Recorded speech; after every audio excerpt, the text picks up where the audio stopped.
नमस्कार, आप देख रहे हैं न्यूज फॉर नेशन और मैं हूं आपके साथ अंजलि। जहां एक तरफ एनडीए में सब कुछ ठीक होने की बातें कही जा रही हैं, वहीं दूसरी तरफ केंद्रीय मंत्री जीतन राम मांझी ने एक बड़ा ऐलान कर दिया है। आपको बता दें कि लगातार पार्टी के नेता कह रहे हैं कि एनडीए में सब कुछ ठीक है, उसके बाद भी केंद्रीय मंत्री जीतन राम मांझी ने बिहार के विधानसभा चुनाव में अकेले 30 से 40 सीटों पर लड़ने का ऐलान कर दिया है। केंद्रीय मंत्री जीतन राम मांझी ने नीतीश बीजेपी की टेंशन बढ़ा दी है। उन्होंने ऐलान कर दिया है कि वे 30 से 40 सीटों पर चुनाव लड़ने वाले हैं।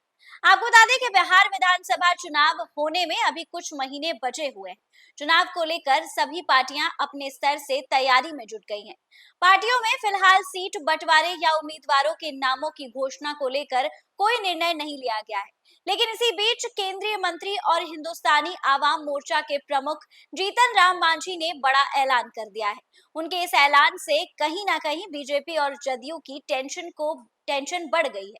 आपको बता दें एनडीए जहां एकजुट रहने और चुनाव की तैयारियों कर आपको बता दें एनडीए जहां एकजुट होकर रहने और चुनाव की तैयारी करने की अपील कर रही है, तो वहीं दूसरी ओर गठबंधन की ही एक दल के द्वारा ना सिर्फ कितने सीटों पर चुनाव लड़ेंगे इसका ही, बल्कि वहां से प्रत्याशी कौन होगा उसके नाम की भी घोषणा कर दी गई है।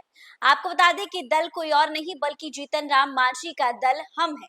जीतन राम मांझी ने बीते दिन ऐलान कर दिया है कि उनकी पार्टी 30 से 40 सीटों पर चुनाव लड़ सकती है। यही नहीं, उन्होंने पूर्णिया के कसबा विधानसभा क्षेत्र से अपने प्रत्याशी के नाम का ऐलान भी कर दिया है।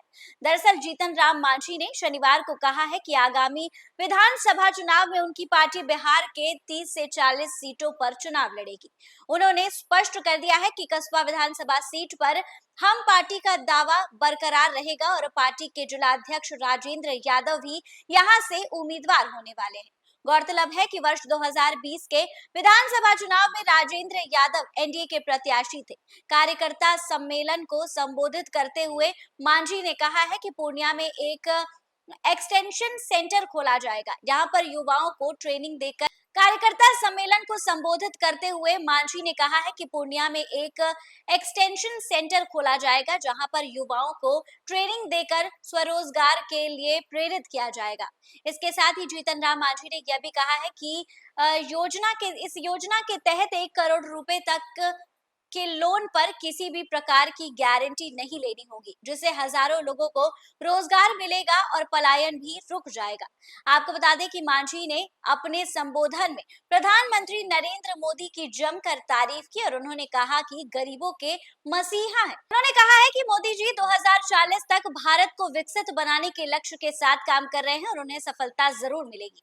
हमारा मंत्रालय सूक्ष्म, लघु एवं मध्यम उद्योग गरीबों के कल्याण के लिए समर्पित है। बिना नाम लिए मांझी ने कांग्रेस पर तंज कसते हुए कहा कि एक राष्ट्रीय पार्टी आज बिहार के क्षेत्रीय दल की पिछलुगी बनकर रह गई है, यानी पिछड़ी बनकर रह गई है।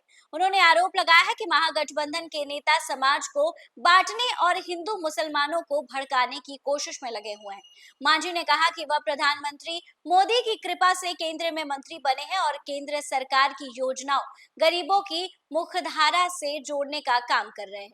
इसी तरीके से आपको बता दें कि इस साल के अंत में विधानसभा चुनाव होने वाले हैं और इसी बीच जीतन राम मांझी की पार्टी यानी हमने और जीतन राम मांझी ने इस बात का ऐलान कर दिया है कि वो बिहार से 30 से 40 सीटों पर अकेले चुनाव लड़ने वाले हैं। इतना ही नहीं बल्कि उन्होंने अपने प्रत्याशियों के नाम भी बता दिए हैं। इस खबर पे आपकी क्या कुछ राय है, हमें कमेंट के माध्यम से जरूर साझा करें और ऐसी ही तमाम अपडेट्स के लिए हमारे साथ बने रहें न्यूज़ फॉर नेशन पर।